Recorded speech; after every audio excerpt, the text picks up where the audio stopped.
સૌનો હું આભાર માનું છું, સૌને હું પ્રણામ કરું છું. અને આ તકે વિશેષ આ કમિટી મંડળ કે જેમણે મને અહીં આમંત્રિત કર્યો, સન્માનિત કર્યો અને બે શબ્દ બોલવા માટેની તક અને મંચ બંને આપ્યું છે, એવા અશોકભાઈના નેતૃત્વમાં કામ કરતા સર્વે કમિટી મેમ્બરોનો ખૂબ ખૂબ આભાર. હું મારી બીજી કોઈ પણ વાત કહું એની પહેલા મહાભારતમાં શ્રીમદ ભગવદ્ ગીતામાં અર્જુન ભગવાન શ્રી કૃષ્ણને એમ કહે છે કે મારો રથ હવે યુદ્ધ ભૂમિની વચ્ચે લઈ જાઓ, મારે જોવું છે કે કોણ કોણ છે. અને એ પછી સામે બધા ધુરંધર યોદ્ધાઓને જોવે છે, પણ એની અંદર એને યોદ્ધા નથી દેખાતા, પણ એની અંદર સ્વજન દેખાય છે. એટલે અર્જુન ભગવાન શ્રી કૃષ્ણને એમ કહે છે, થિજંતી મમ ગાત્રાણી, ભાઈ મારા હાથ પગ કાંપે છે, મારા કાન ઠંડા પડી ગયા છે, મારાથી આ યુદ્ધ નહીં લડાય. હું અહીંયા બોલવા માટે આવ્યો તો કંઈક તૈયારી કરીને બે કાગળ લખતો આવેલો, પણ હા મેં અંબાલાલભાઈ ને જગદીશભાઈ ને યશવંતભાઈ લાંબા ને એવા બધા ધુરંધરોના જોયા તો મને હવે થિજંતી મમ ગાત્રાણી જેવું થઈ ગયું. ભાઈ શું બોલવાનું? આટલા બધા મજબૂત બધા જમાનાને ખાઈ ગયા હોય, આખી દુનિયા જોઈ હોય, વાંચીને અનુભવનું જ્ઞાન કેળવ્યું હોય, દેવી પુત્રો બેઠા છે, મારી જેવા જુવાનિયા ને એમાંય પાછો રાજકારણમાં જોડાયેલા માણસ શું બોલવાનું ધર્મ વિશે. એટલે મારી હાલત અત્યારે જરાક એવી નર્વસ થઈ ગઈ છે. જગદીશભાઈ રણછોડભાઈએ વખાણ તો કરી નાખ્યા કે આ ભાઈ કંઈક બહુ સારું બોલવાના છે, હવે પ્રેશર આવ્યું છે કે હું બોલું. પણ છતાંય ભગવાન શ્રી કૃષ્ણ આપણને જે મતિ આપે તે, જે બુદ્ધિ સુજાડે, જે સમજણ, જે શક્તિ ઈશ્વર આપણને આપે એટલું જ આપણે બોલી શકીએ છીએ. આજે અહીંયા કૃષ્ણ નીતિ મહોત્સવ છે, એટલે કે કોઈ નીતિ ઉપર આપણે કંઈક અહીંયા નીતિના માધ્યમથી ભેગા થયા છે. એટલે મારે વાતની શરૂઆત, કેમ કે ઈશ્વર એટલો મહાન છે કે એના વિશે આપણે શું બોલી શકીએ. આપણે તો મૂંઢમતી છીએ, આપણા માટે એવો શબ્દ વપરાય કે આપણે બધા મૂંઢમતી છીએ. આપણે ઈશ્વરનો પાર ક્યારેય નથી પામી શકવાના. ઈશ્વરે સર્જેલી દુનિયા, ઈશ્વરની માયા, ઈશ્વરે સર્જેલી જે કાંઈ વ્યવસ્થાઓ છે એનો પાર આપણે ક્યારેય નથી પામી શકવાના. પણ છતાંય વિશાળ સાગરમાંથી એક 100 બોળી અને 100 નાકામાં જેટલું પાણી આવે, એ પાણીના પણ 1000માં ભાગ જેટલું જ્ઞાન જો આપણામાં ઉતરે તો આપણું જીવન અને આ સમાજ, આ દુનિયા ધન્ય થઈ જાય. એટલે મારે આજે જે વાત કરવી છે, કેમ કે હું ઈશ્વર ઉપર બોલવા માટે મને નથી લાગતું હું લાયક છું. એ એક ક્ષમતા કે એ લાયકાત મેં નથી કેળવી કે હું ભગવાન ઉપર કંઈક બોલું, કે ભગવાને જે કીધું છે એના ઉપર કંઈક બોલીએ, એવી આપણી ક્યાં લાયકાત છે. પણ આજે આપણે જયારે 2024માં છીએ ત્યારે દુનિયા આખીનો સૌથી મોટો પ્રશ્ન જો કોઈ બનીને ધીમે ધીમે ઉભરી રહ્યો તો એ ધર્મ છે. આમ તો ધર્મનું સર્જન માણસને સુખી કરવા માટે થયું છે, પણ આજકાલ આખી દુનિયામાં ડખો ધર્મનો છે. ચારે બાજુ ધર્મના નામે લડાઈ છે, ઝઘડાઓ છે. મારો ધર્મ મોટો, તારો ધર્મ મોટો, આનો ધર્મ ખરાબ, મારો ધર્મ સારો. અને ધર્મના નામે જે હિંસાઓ, ધર્મના નામે આમને સામનેની લડાઈઓ, ધર્મના નામે એકાબીજાની ટીકા ટિપ્પણીઓ તો ઠીક છે. ધર્મની અંદર પછી બધા જ ધર્મોમાં 2, 4, 5 પેટા ધર્મો થઈ ગયા. એની અંદર પંથો, એની અંદર સંપ્રદાયો, એટલા બધા વિભાજિત થઈ ગયો છે માણસ આખી દુનિયાના તમામ ધર્મોમાં. તો મને એમ લાગે છે કે અહીંયા મને જે 2 મિનિટ બોલવાની કઈ તક મળી છે, એમાં મારે મારી સમજણ મુજબની ધર્મની કોઈ વ્યાખ્યા રજૂ કરવી જોઈએ. એ ખોટી હોઈ શકે, અધૂરી હોઈ શકે, ખોટા અર્થઘટન વાળી હોઈ શકે, કેમ કે હું જ્ઞાની નથી. પણ આજે જયારે દુનિયામાં ધર્મના નામે બધી જ વસ્તુઓ થઈ રહી છે, ન થવાનું થઈ રહ્યું છે અને થવાનું થઈ રહ્યું છે, પણ આમ જયારે એક વિશાળ દ્રષ્ટિકોણ કરીએ ત્યારે ધર્મના નામે ખૂબ બધું અનર્થ થઈ રહ્યો છે. આપણે ત્યાં સોશિયલ મીડિયાના જમાનામાં એવું છે કે ભાઈ હિન્દીમાં કંઈ પણ 2 લાઈનો લખી નાખો ને હેઠે ગાલિબ લખી નાખો તો હાલી જાય છે કે આ ગાલિબનો જ શેર હશે, પછી ગમે એને લખ્યો હોય. એમ ધર્મના ક્ષેત્રની અંદર પણ ભગવાન શ્રી કૃષ્ણે શ્રીમદ ભગવદ્ ગીતામાં કીધું છે કે એના પછી જે કઈ હાલે છે. કોણ પૂછવા જાય છે કીધું છે કે નથી કીધું, તમને કીધું, કોને કીધું? બધા જેને જે મજા આવે કહેવા માંડ્યા છે કૃષ્ણના નામ ઉપર. એટલે હવનું હાલે છે. હવે અમારી જેવા બોલે તો અમારું નથી હાલતું, એ અલગ વિષય છે. પણ ભગવાન શ્રી કૃષ્ણએ શ્રીમદ ભગવદ્ ગીતામાં કીધું છે કે પછીના વાક્યો સૌ પોતપોતાના સંપ્રદાયને, ધર્મને, પંથને, માન્યતાને, પોતપોતાની લોભ, લાલચ કે જે કાંઈ ભવિષ્યના આયોજનોને લાગુ પડે એવું બોલી અને પબ્લિકને અને બોલવા વાળાને બેયને મજા આવે એવી વ્યવસ્થા આપણે આગળ વધારી છે. તો મને એમ લાગે છે કે દુનિયાને જો સુખી કરવી હોય, જે સુખની તલાશમાં હજારો માણસો કોશિશ કરી રહ્યા છે ધર્મના માધ્યમથી, અધ્યાત્મના માધ્યમથી, સેવાના માધ્યમથી, એ હજારો માણસોને સુખી કરવા હોય તો ધર્મની વ્યાખ્યાને સમજવાની બધાએ કોશિશ કરવી પડશે. એટલે ધર્મની વ્યાખ્યા સમજતા પહેલા ભાઈએ મારો પરિચય આપતા પહેલા રણછોડભાઈએ શ્રીમદ ભગવદ્ ગીતાનો શ્લોક યાદ કરાવ્યો કે અભ્યુત્થાનમ ધર્મસ્ય તદાત્માનમ સુજામ્યમ. એટલે એમાં એ બધાને યાદ છે યદા યદા હિ ધર્મસ્ય ગ્લાનિર્ભવતિ ભારત, કે ભાઈ જ્યારે ધર્મને ગ્લાનિ થશે ત્યારે ભગવાન આવશે. અધર્મનો નાશ કરવા અને ધર્મનું સ્થાપન કરવા ભગવાન આવશે. પણ શ્રીમદ ભગવદ્ ગીતામાં ભગવાન શ્રી કૃષ્ણ આવું બોલ્યા, અર્જુનને આવું કીધું. એ વખતે તો દુનિયામાં બીજા કોઈ ધર્મ જ ક્યાં હતા કે ધર્મને નાશ થવાનો હતો. આજે કદાચ કોઈ રાજકારણી એમ કહીએ કે ધર્મ ખતરે મેં હે, જાગો મારા ભાઈઓ, ધર્મ ઉપર હુમલો થવાનો છે, મારા બધા હિન્દુઓ જાગો, એ તો આજે કહી શકાય. એ જમાનામાં તો સનાતન ધર્મ, ભગવાન શ્રી કૃષ્ણ પોતે હાજર હતા. ધર્મની ગ્લાનિ થાય એવા કોઈ સંજોગ હતા નહીં. તો એનો મતલબ એમ કે ભગવાને ધર્મની ગ્લાનિ થશે એવું કીધું છે, તો ભગવાને ધર્મની કોઈ વ્યાખ્યા પણ વિચારી છે કે આ વસ્તુ ધર્મ હશે અને એ જો નહીં થાય તો એની ગ્લાનિ ગણાશે.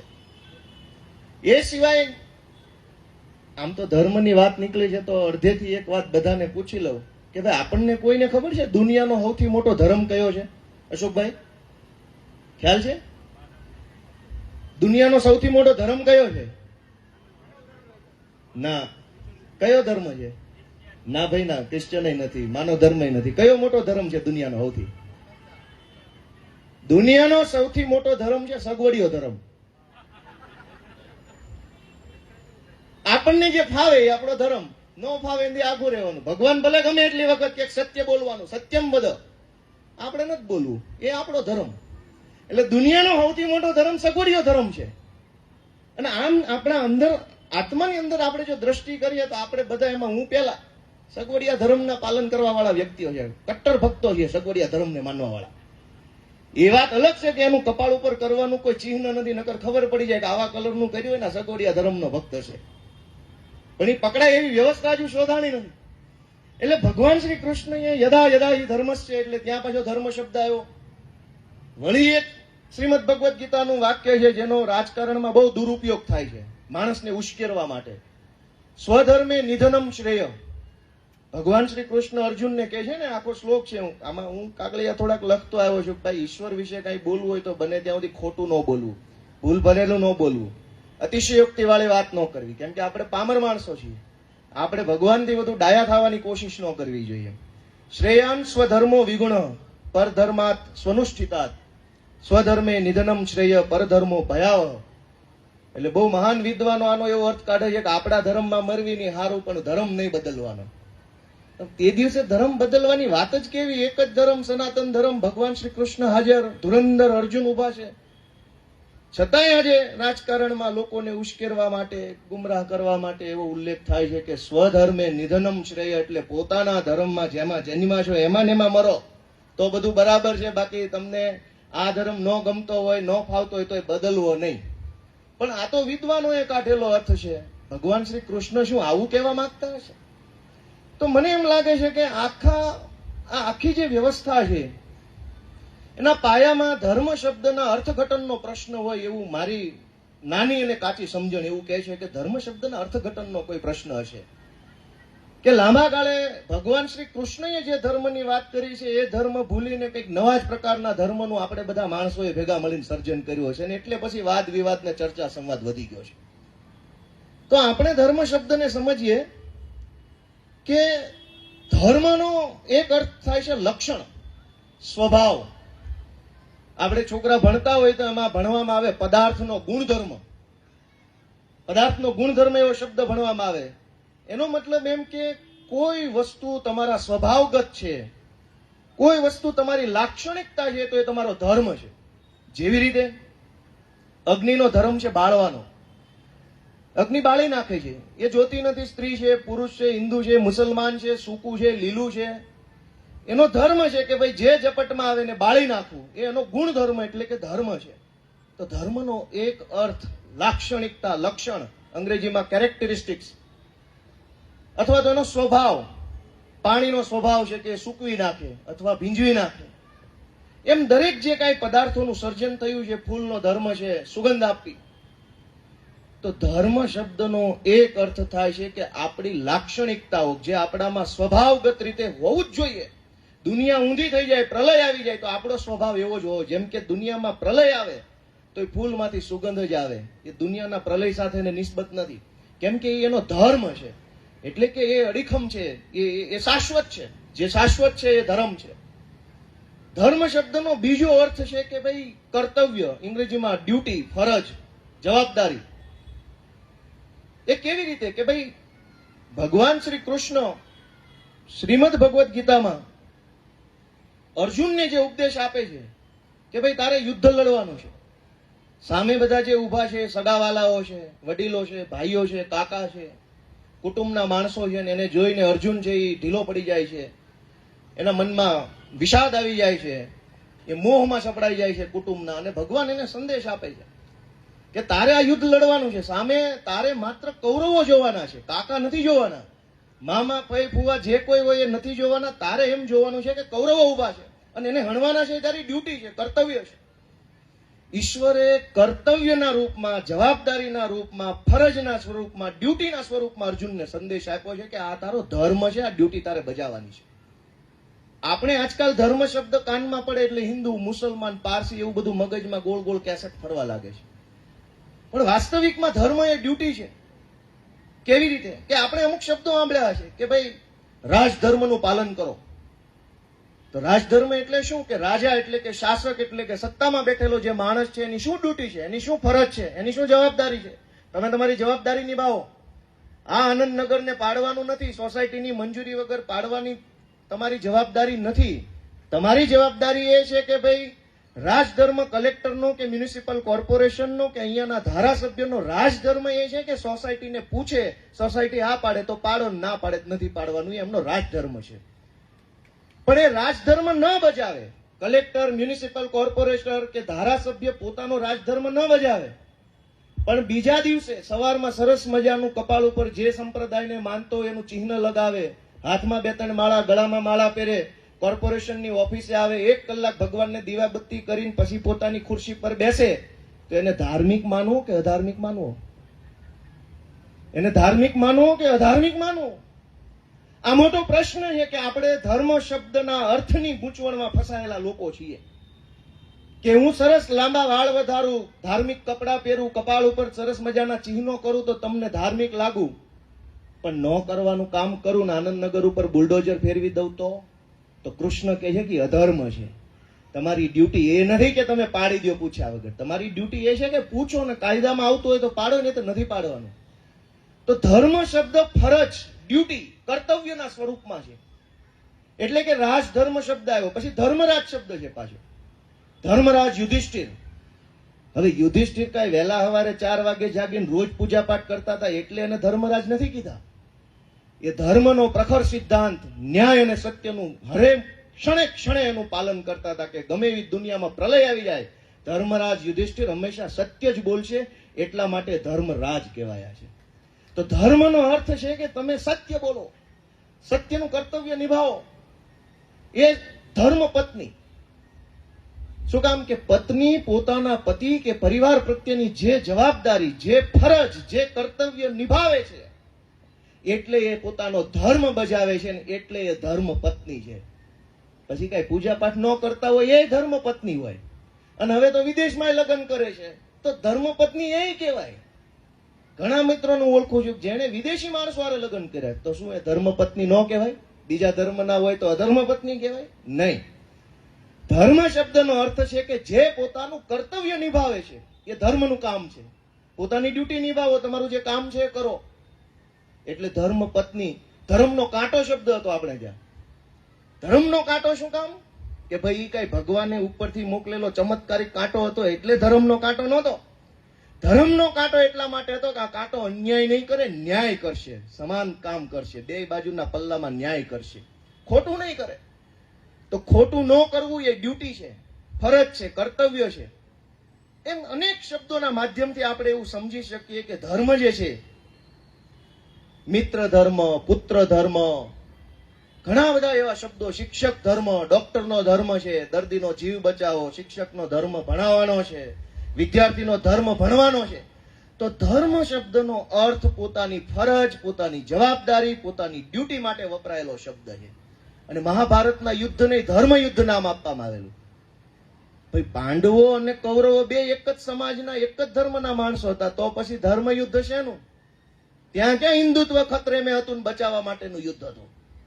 એ બધા અમને સામને એક કુટુંબના માણસો હતા, છતાંય ધર્મ યુદ્ધનું નામ આપવામાં આવ્યું એટલા માટે કે ન્યાય માટેનું યુદ્ધ હતું, ન્યાય મેળવવા માટેનું યુદ્ધ. જેમ આનંદનગરના લોકો ન્યાય મેળવવા માટે થઈને કાર્યક્રમ કર્યો છે ને, એમ અર્જુનને અને પાંડવોને વનવાસ અને ગુપ્તવાસ પૂરો કર્યા પછી કૌરવોએ દુર્યોધને જે કાંઈ એમનો અધિકાર આપવાનો હતો એમાંથી એને હવલચંડાઈ કરી અને કીધું કે કાંઈ નહીં આપવામાં આવે, એટલે ન્યાય મેળવવા માટેનું યુદ્ધ હતું. માટે એ ધર્મ યુદ્ધ હતું. ધર્મ બચાવવાનું યુદ્ધ નહોતું, સંપ્રદાય બચાવવાનું યુદ્ધ નહોતું, ન્યાય મેળવવાનું યુદ્ધ હતું. એનું નામ ધર્મ યુદ્ધ છે.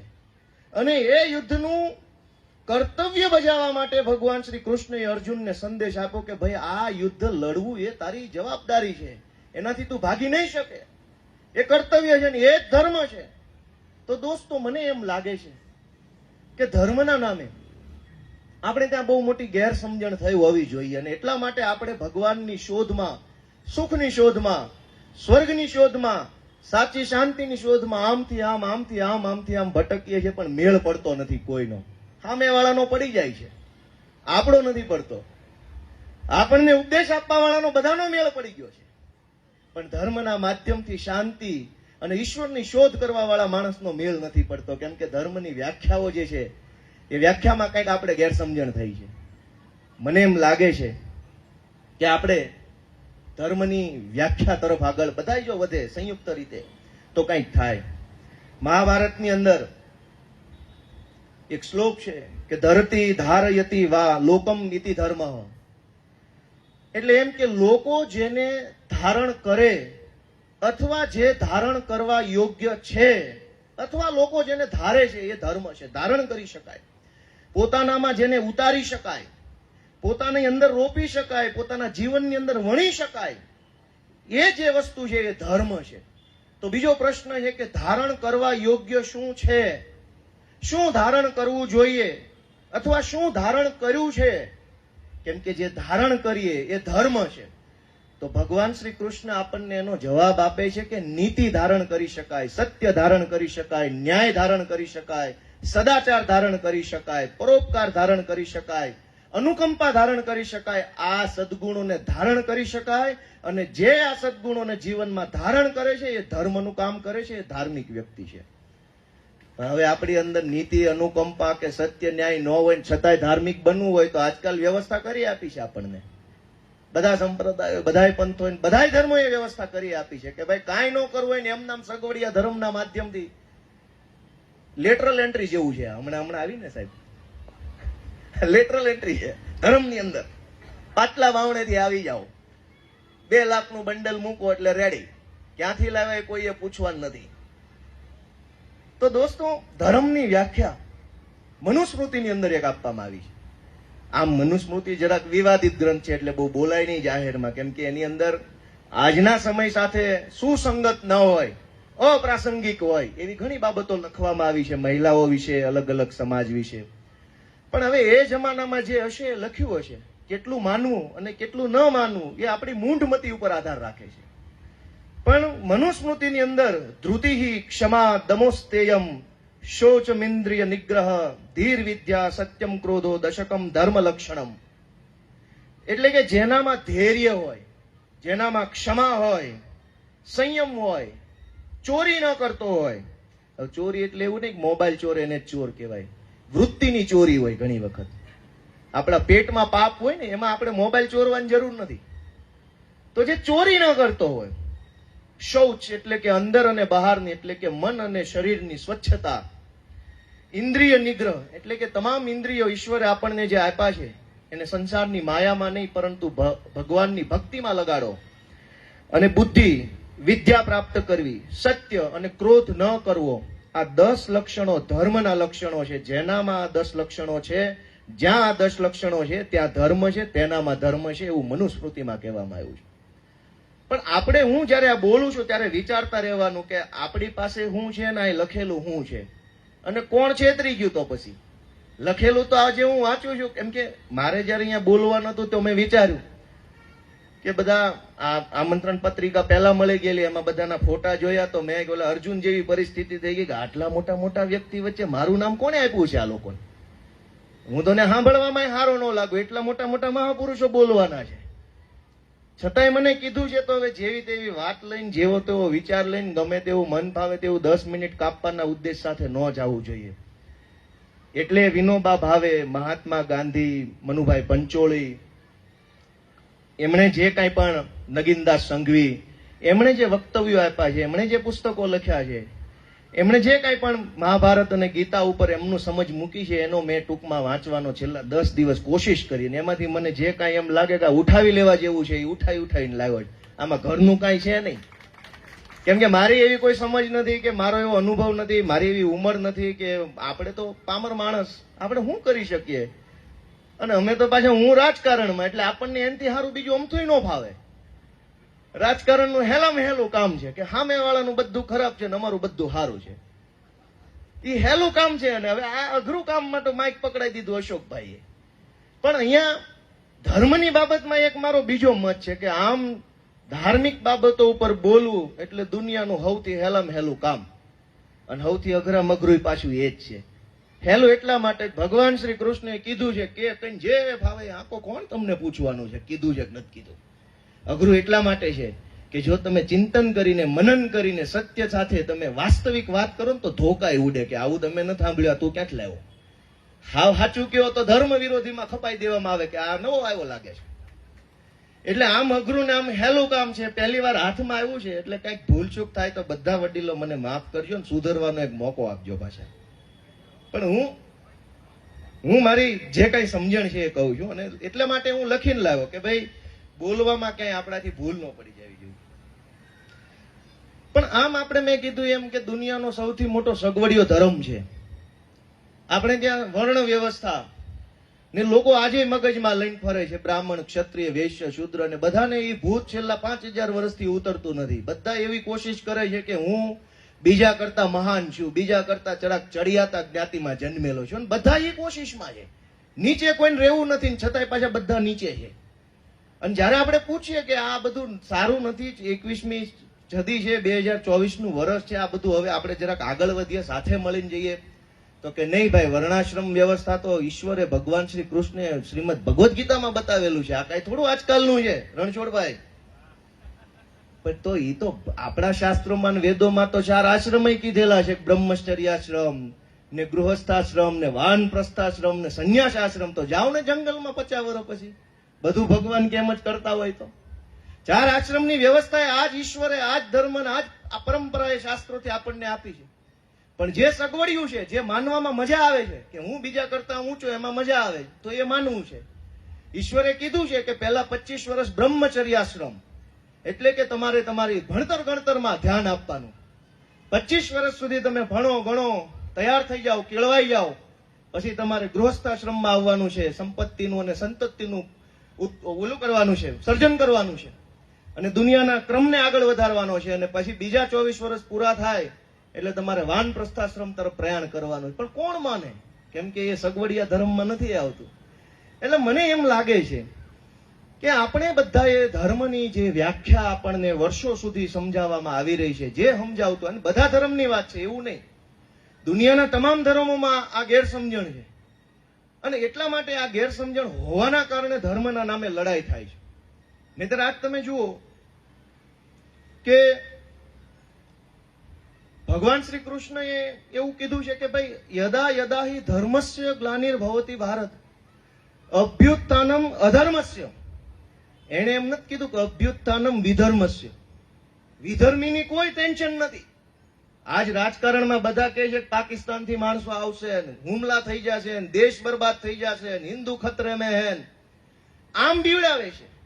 પણ ભગવાન શ્રી કૃષ્ણે નથી કીધું કે વિધર્મી આવશે અને અધર્મને ગ્લાની થઈ જશે. ભગવાને એમ કીધું છે કે અધર્મ થશે તો ધર્મને ગ્લાની થશે, અધર્મનો નાશ કરવા ભગવાન આવવાના છે, વિધર્મનો નહીં. તો ધર્મ, અધર્મ, વિધર્મ આની ગૂંચવણમાં આપણને કોણ નાખી ગયું, અને આ ગૂંચવણમાંથી બહાર નહીં નીકળીએ તો ઈશ્વર કે સુખ કે મોક્ષ કે કોઈ કાંઈ વસ્તુ કોઈને મળવાની નથી લેણા સિવાય.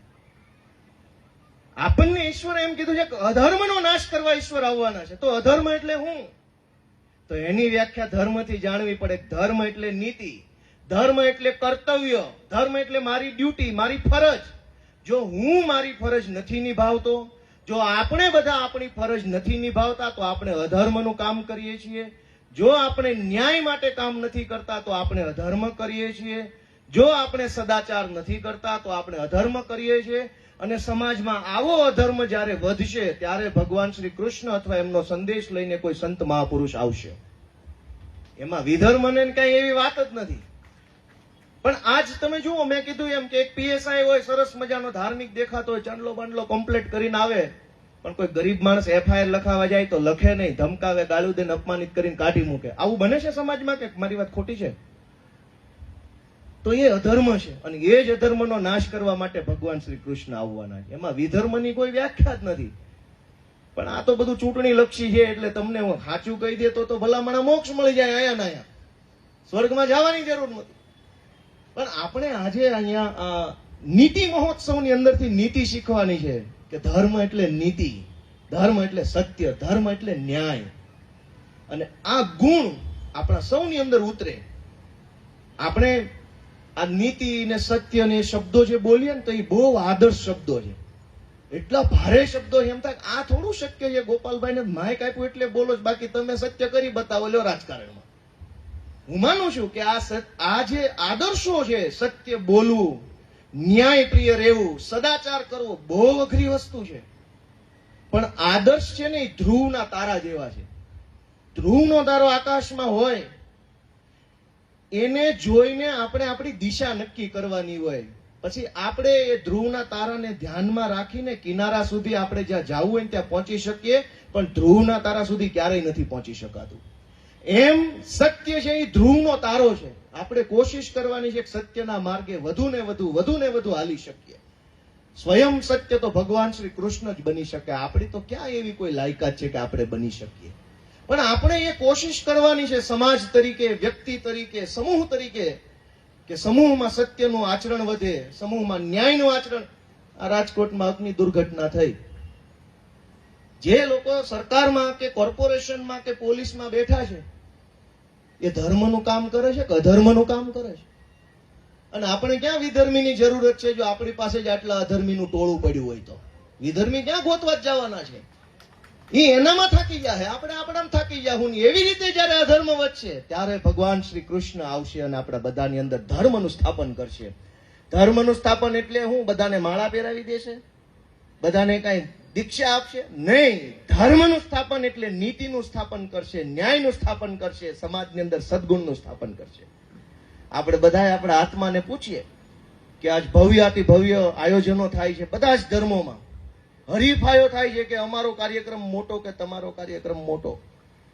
જબરજસ્ત કટ્ટર હરીફાઈ ચારો તરફ થઈ ગઈ છે ધાર્મિક દેખાવાની. બધા જ ધર્મોમાં દેખાવથી ધાર્મિક દેખાવાની, ભાષણથી ધાર્મિક દેખાવાની, રૂપિયાથી ધાર્મિક દેખાવાની કટ્ટર હરીફાઈ હાલે છે.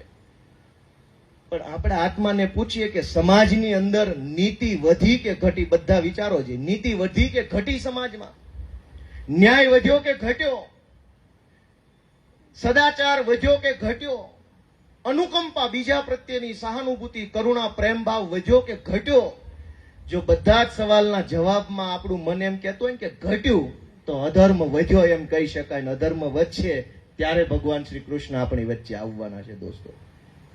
એટલે આમ આપણે જે કહીએ છીએ કે ધર્મની બાબતમાં આપણે બધાએ વ્યાખ્યાને ધ્યાનમાં લઈ અને ધીરે ધીરે આપણે મૂળ ધર્મ તરફ, એટલે કે કર્તવ્ય તરફ, એટલે કે અર્જુનને ઈશ્વરે જે કીધું એ કરવા તરફ આગળ વધવાનું છે.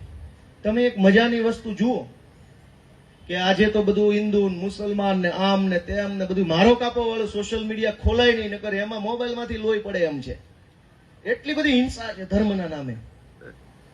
પણ મજાનો વિષય એ છે કે ઇસ્લામ ધર્મની સ્થાપના કરવા વાળા મોહમ્મદ પૈગંબરનો જન્મ થોડો ઇસ્લામમાં થયો હોય.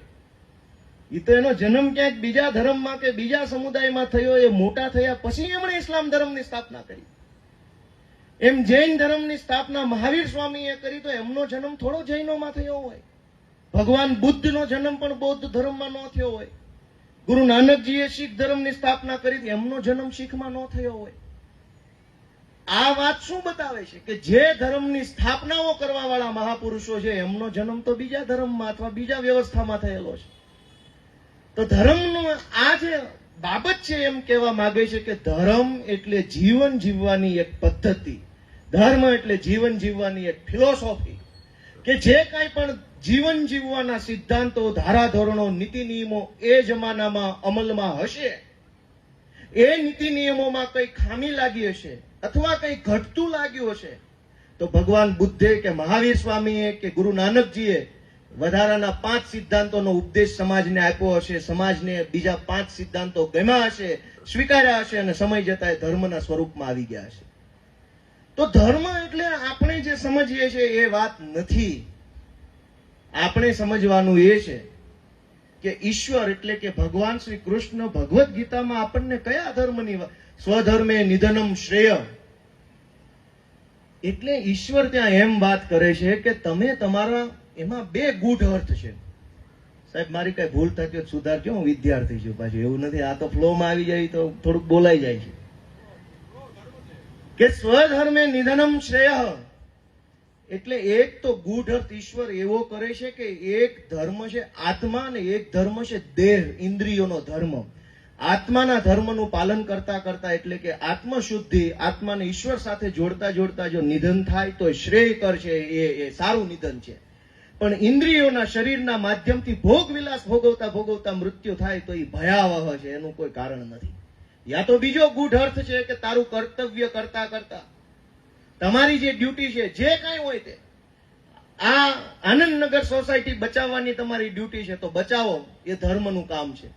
એને પાડી દેવા માટેની તમારી ડ્યુટી છે, તમારું કર્તવ્ય, તો એને પાડી દો વહેલી તકે, એ તમારો ધર્મ છે. એટલે ઈશ્વરે જ્યારે એક બહુ આપણે શ્રીમદ ભગવદ્ ગીતામાં કર્મણ્ય વાધિકાર હસ્તે, પછી બધા પોતપોતાની મજા આવે એવો એનો અર્થ કાઢે છે. મેં હવે આમાં તો મારે એમ જ કહેવાનું ને, હું જે કહી છે એ મજા આવે એવી જ વાત કહેવાય કે ભાઈ કર્મ કરતો જાન, હાંક મારતો જાન, ફળની વાટે રહેતો નહીં, ફળ કોઈને કઈ મળવાનું નથી. પેપર લીક જેવું છે, ગમે એટલી તૈયારી કરો તો ફળ કોઈને મળવાનું નથી. કર્મનો સંદેશ ઈશ્વરે તેથી કીધેલું, એને કેવી ખબર હશે કે પેપરો ફૂટશે, ગમે એટલી તૈયારી કરો, કર્મ કરતો જામ, ફળ મળવાનું નથી. પણ વાત એવી આસાન નથી.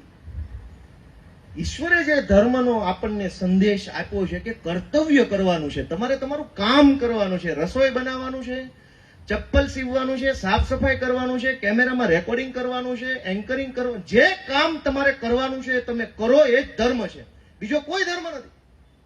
જો તમે એ કામ નથી કરતા તો તમે અધર્મ કરો છો. એટલે જે કર્મણ્ય વાધિકાર, કર્મયોગના આખા અધ્યાયની અંદર ભગવાને જે સમજાવ્યું, એમાં 4 મહાન સિદ્ધાંતો ઈશ્વરે અર્જુનના માધ્યમથી આપણને બધાને કીધા છે કે ભાઈ કર્મ કરો, એ તમારો અધિકાર છે. કર્મથી ક્યારેય દૂર ન ભાગવું, કરતા જ રહેવું. અને જે કઈ કર્મ હોય, ભણવાનું, વાંચવાનું, લખવાનું, દોડવાનું, કૂદવાનું, હસવાનું, ગાવાનું, વગાડવાનું, જે કઈ કર્મ હોય એ કર્મ કરતા રહ્યો. પછી કર્મના ફળની ચિંતા નહીં કરવાની. એટલા માટે બીજો સિદ્ધાંત, ઉપદેશ આપણને ઈશ્વરે આપ્યો, જો ફળની ચિંતા કરો તો બની શકે કે તમે ચિંતાની અંદર છે ને એ કર્મના ધાર્યા પરિણામ માટે થઈને અણધાર્યા કે અણઈચ્છેલા રસ્તાઓ પકડવાની કોશિશ કરો.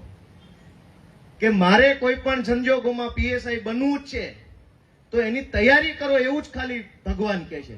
પણ કોઈ પણ સંજોગોમાં પીએસઆઈ બનવા માટે પેપર ફોડવા નથી પ્રેરાવાનું.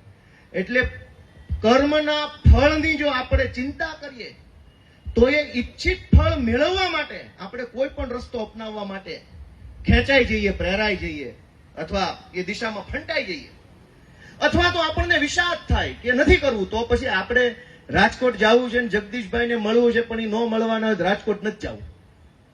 તો કર્મના ફળની આસક્તિ રાખવાથી આપણે એ કર્મ ન કરવા પ્રત્યે અથવા કર્મ ખોટા રસ્તે કરવા પ્રત્યે પ્રેરાઈ જઈએ છીએ. એટલે ઈશ્વર એમ કહે છે કે કર્મના ફળની આસક્તિ નથી રાખવાની, કર્મ કરવાનું છે, કર્તવ્ય નિભાવવાનું છે. અને આ જે કર્મ કર્તવ્ય શબ્દોનો અર્થ ધર્મ છે. અને ત્રીજી વાત કે કર્મ પ્રત્યે કર્તાનો ભાવ નથી રાખવાનો કે મેં કર્યું એવું કાંઈ નથી કરવાનું. ભગવાન એમ કે છે કે આ સમગ્ર સૃષ્ટિનો કર્તા છે ઈશ્વર પોતે છે. તમે જે કાંઈ કરો છો એ મારા માધ્યમથી, મારી આપેલી શક્તિથી, મારી આજ્ઞાથી, મારા કહેવાથી તમે કંઈક કરો છો. એટલે કર્મ મેં કર્યું એવું નથી કરવાનું. અને એમાં ભગવાનનો બીજો એક એંગલ છે કે તમે જે કર્મ કરો છો એ કર્મની સફળતા કે એ કર્મનું પરિણામ માત્ર તમારા કર્મ ઉપર આધાર નથી રાખતું. એમાં બાહ્ય પરિબળો ધ્યાનમાં આવે છે. સાથી મિત્રો કોણ હતા, પરિબળો કેવા હતા, વાતાવરણ કેવું હતું, માધ્યમો કેવા હતા.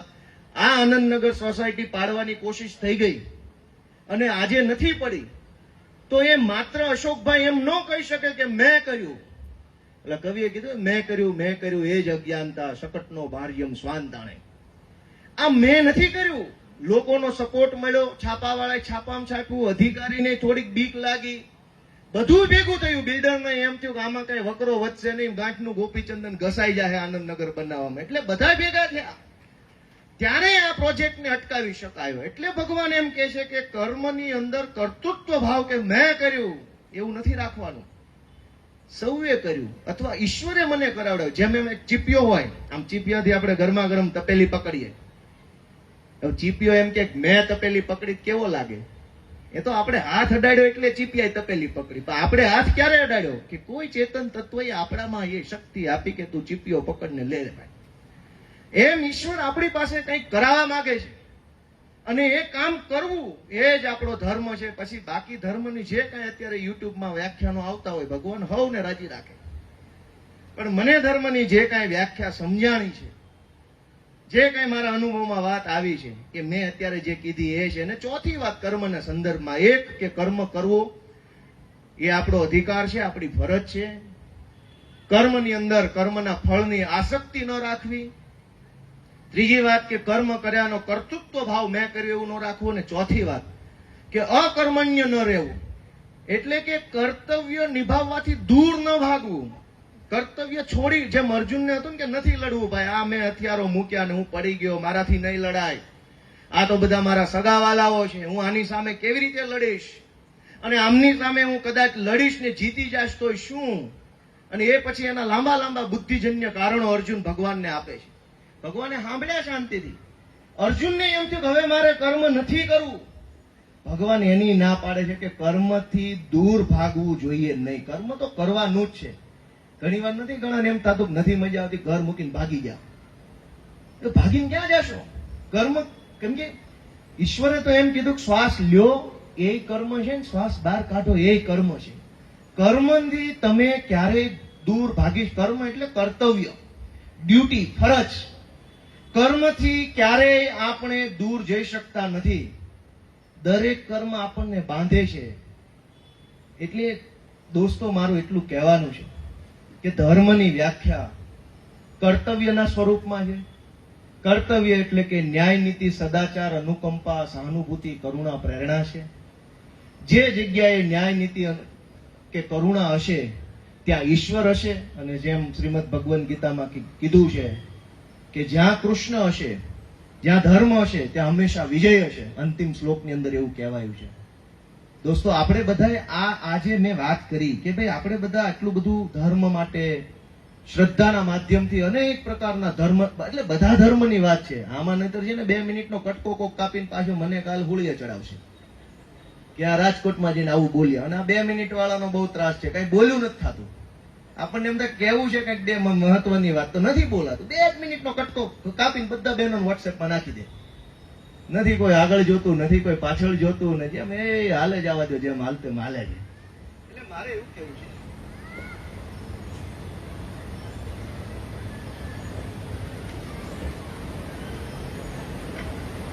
કે આપણે બધા જે કાંઈ ધર્મના માધ્યમથી જે કાંઈ કામ કરીએ, પૂજા કરીએ, ભક્તિ કરીએ, ઈશ્વરને આરાધીએ, શાસ્ત્રો, વેદો, ઉપનિષદોનું ગાન કરીએ, રસપાન કરીએ, એને સમજવાની કોશિશ કરીએ. ઈશ્વરે જે ઇન્દ્રિયો આપી છે, ઇન્દ્રિયોના માધ્યમથી ઈશ્વરની દુનિયાને સમજી અને ઈશ્વરને પામવા માટેના આપણા તમામ પ્રયત્નો છે.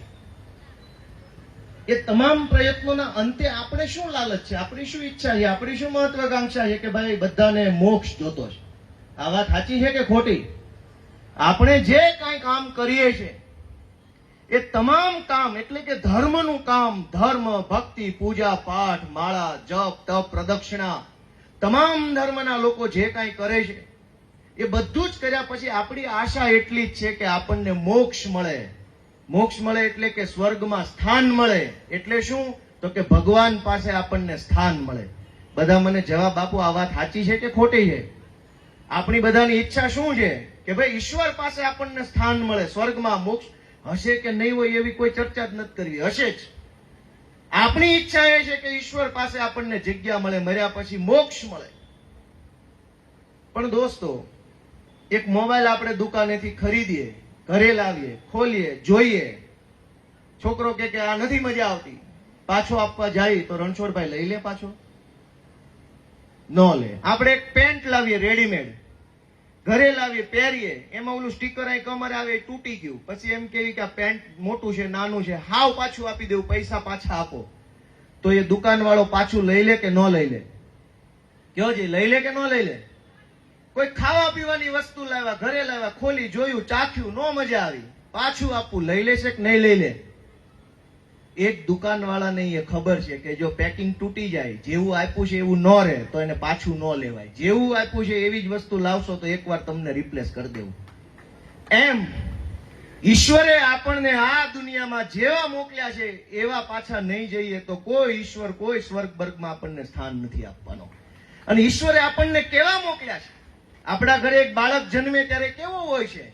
નિર્ભેળ, નિર્મળ, નિડર, સત્ય, મોહ માયામાં ન હોય, લોભ ન હોય, લાલચ ન હોય, કપટ ન હોય, દ્વેષ ન હોય, ઈર્ષ્યા ન હોય, હરીફાઈ ન હોય, કટ્ટરતા ન હોય, એકદમ નિર્દોષ મન વાળું બાળક તરીકે ઈશ્વર આપણને આ દુનિયામાં મોકલે છે. અને પાછા કેવા જ આવી છે આપણે? કપટ, ક્રોધ, લોભ, મોહ, 2 પ્લોટ ઓછા લીધા ને ઓલાનો પ્લોટ, અને એમ ઈશ્વર આપણને પાછા લઈ લે છે. ઓલો એક પાર્લેનું પડીકું પાછું નથી લેતો, તોડેલું.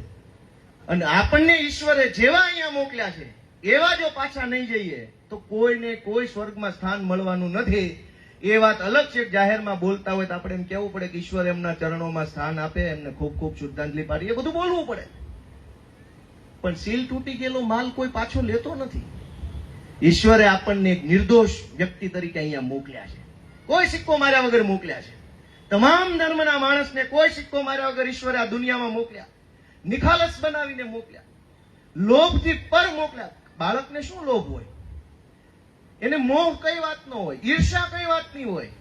2 છોકરા રમતા હોય તો એક રમકડા માટે 2 બાંધતા હોય એવું આપણે જોઈએ. પણ એ લડાઈની અંદર આ રમકડું મારું છે કે તારું છે એની અંદર દ્વેષ નથી હોતો, કપટ નથી હોતું, એની અંદર પણ નિર્ભેળ એકદમ સહજતા હોય. આ વાત સાચી છે ખોટી? એક રમકડા માટે 2 બાળક બાંધે પણ એ કપટથી નહીં, પ્રેમથી, નિખાલસતાથી. ઈશ્વરે આપણને નિખાલસ વ્યક્તિ તરીકે આ દુનિયામાં મોકલ્યા છે.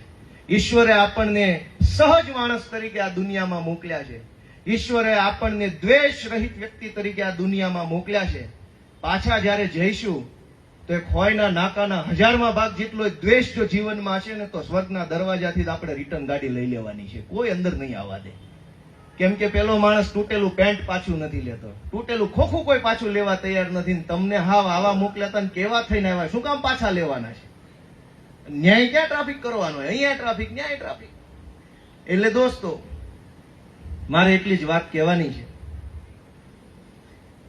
કે સંત કબીરની એક સાખી કહી અને વાત પૂરી કરું કે ધર્મની વ્યાખ્યાને આપણે સતત સમજવાની કોશિશ કરીએ કે ધર્મ એટલે કર્તવ્ય છે, ધર્મ એટલે આપણું લક્ષણ છે કે મરો તો ન જાય એવું જે લક્ષણ હોવું જોઈએ એનું નામ ધર્મ છે. ધર્મને મજહબ, પંથ કે સંપ્રદાય તરીકે આપણે જ્યાં સુધી જોઈશું ત્યાં સુધી ઈશ્વર સુધી પહોંચવાનો રસ્તો ખુલ્લો નહીં થાય. કેમ કે એ એક ઉપાસનાની પદ્ધતિ છે. મહાભારતના વેદમાં ભગવાન શ્રી કૃષ્ણએ શાંતિ પર્વમાં, શ્રીમદ ભગવદ્ ગીતામાં, ભીષ્મ પર્વમાં, શ્રીમદ ભગવદ્ ગીતામાં અર્જુનને જે ઉપદેશ આપ્યો છે ધર્મનો, એ કર્મ કર્તવ્ય તરીકે આપ્યો છે. અને એટલે આપણે જે કાંઈ આપણી આસપાસની દુનિયામાં ધર્મ અથવા ધર્મના નામે જોઈએ છે, કરીએ છીએ, એને સમજવા માટે સંત કબીરે એવું કીધું છે કે માલા ફેરત યુગ ફીરા, ફીરા ન મન કા ફેર. માળા ફેરવતા ફેરવતા યુગો બદલાઈ ગયા છે. પણ આપણા આત્મામાં કે મનમાં કે વિચારોમાં કે આચરણમાં કોઈ ફરક પડ્યો નથી. માલા ફેરત જગ યુગ ફીરા, ફીરાન મનકા ફેર, કરકા મનકા ડારી કે, મનકા મનકા ફેર. એટલે કે હાથની માળા છોડો અને મનની માળા ફેરવો, આચરણની માળા ફેરવો, આચરણ શુદ્ધ કરો તમારું. કરકા મનકા ડારી કે, મનકા મનકા ફેર. ઈશ્વર આપણને બધાને મનની માળા ફેરવવાની, આત્માની માળા ફેરવવાની, કર્મના માધ્યમથી ધર્મને સમજવાની, નીતિ, ન્યાય, સત્ય, સદાચાર, કરુણા, અનુકંપા, પ્રેમ, ક્ષમા, આ બધા ગુણો ઈશ્વર આપણી અંદર ભરે, આખો સમાજ આ ગુણોથી ભરાય અને ઈશ્વરને ક્યારેય અધર્મનો નાશ કરવા દુનિયા પર ન આવવું પડે એવો શાશ્વત ધર્મ આપણે બધા બનાવીને રાખીએ, એવી શક્તિ ઈશ્વર આપણને આપે, એવી ભગવાન શ્રી કૃષ્ણને આપ સૌ શ્રોતાજનોના ચરણોમાં પ્રાર્થના. જય શ્રી કૃષ્ણ.